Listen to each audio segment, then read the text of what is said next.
ഇൻസ്റ്റയിൽ ഇന്നലെ ഒരു പോസ്റ്റ് കണ്ടതിന് ശേഷം ആസ് എ സീഫർ എന്റെ പ്രൊഫഷണൽ ഇങ്ങനെ സംഭവം നടക്കുമ്പോൾ അതിനെക്കുറിച്ച് സംസാരിക്കേണ്ട എന്റെ റെസ്പോൺസിബിലിറ്റി ആണെന്ന് തോന്നി. അതുകൊണ്ടാണ് ഇപ്പൊ വീഡിയോ ചെയ്യുന്നത്. ആദ്യം ഞാൻ ഈ ഒരു ഷിപ്പിൽ നിന്ന് തുടങ്ങാം. ഈ ഷിപ്പിന്റെ പേര് സഫീൻ പ്രസ്റ്റീജ്. ഞാൻ വർക്ക് ചെയ്യുന്നതിന്റെ കമ്പനിയിൽ ഒരു ഷിപ്പാണ് ഇത്. ഇതിന്റെ ഒരു അവസ്ഥ കണ്ടോ? ഇതിന്റെ സ്റ്റേൺ പാർട്ടിലാണ് ഒരു പ്രൊജക്ഷൻ വന്ന് വീണത്. അതിൽ നിന്ന് എഞ്ചിൻ റൂമിൽ ഫയർ ആവുകയും ലക്ലി ക്രൂവിനൊന്നും പ്രശ്നമൊന്നും ഉണ്ടായിട്ടില്ല. ക്രൂ എല്ലാം സേഫ് ആയിരുന്നു. പക്ഷേ ഈ ഷിപ്പിനെ കൊണ്ടുപോകാൻ വന്ന ടഗ് ബോട്ട് ഉണ്ട്. ആ ടഗ് ബോട്ടിലേക്ക് 2 പ്രൊജക്ടൈൽ വന്ന് ഇടിച്ച് ആ ടഗിലുണ്ടായിരുന്ന 4 സീഫേറേഴ്സ് ആണ് മരിച്ചത്.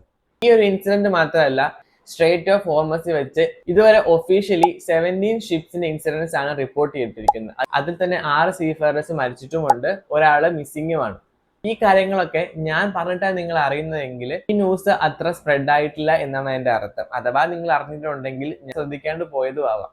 മർച്ചന്റ് നേവി എന്ന് പറയുമ്പോൾ ആ പേരിൽ മാത്രമുള്ളൂ നേവി, അല്ലാണ്ട് സോൾജേഴ്സിനെ പോലെ ഞങ്ങളുടെ കയ്യിൽ വെപ്പണോ ഇങ്ങനെയൊക്കെ അറ്റാക്ക് ചെയ്യാൻ ഒന്നും ഞങ്ങൾക്ക് അറിയത്തില്ല. സാധാരണ നമ്മൾ ലാൻഡിൽ ജോലി ചെയ്യാൻ പോകുന്ന പോലെ നമ്മൾ ഫാമിലിക്ക് വേണ്ടി നമ്മൾ ജസ്റ്റ് വർക്ക് ചെയ്യാൻ വേണ്ടി പോകുന്നത് മാത്രമാണ് ഷിപ്പിൽ. അല്ലാണ്ട് നമുക്ക് അതിൽ കൂടുതലുള്ള വെപ്പൺസ് ഉപയോഗിക്കാനുള്ള ട്രെയിനിങ്ങോ അങ്ങനെയൊന്നും നമുക്ക് കിട്ടിയിട്ടില്ല. നമ്മളൊരു സാധാ എംപ്ലോയറിനെ പോലെ മാത്രമാണ്. കാർഗോ ലോസ് ആയ പിന്നെ നമുക്കത് എപ്പോഴേലും തിരിച്ചു പിടിക്കാൻ പറ്റുന്നതേ ഉള്ളൂ. പക്ഷെ ഒരു ഹ്യൂമൻ ലൈഫ് നഷ്ടപ്പെട്ട അത് അവരുടെ ഫാമിലിക്കാണ് നഷ്ടപ്പെടുന്നത്. സോ ഇങ്ങനത്തെ ഇൻസിഡൻസ് നടക്കുമ്പോൾ അവിടെ ഒത്തിരി സീഫെയറേഴ്സും അഫക്റ്റ് ആവുന്നുണ്ട്. സോ ഞാൻ അവർക്ക് വേണ്ടി സംസാരിക്കാൻ വേണ്ടിയാണ് ഇപ്പോൾ വീഡിയോ ചെയ്യുന്നത്. ഞാൻ ഇതിനെക്കുറിച്ച് അന്വേഷിച്ചപ്പോൾ കൂടുതൽ ഡീറ്റെയിൽസ് ഡിസ്ക്രിപ്ഷൻ ബോക്സിലേക്ക് ഇട്ടേക്കാം.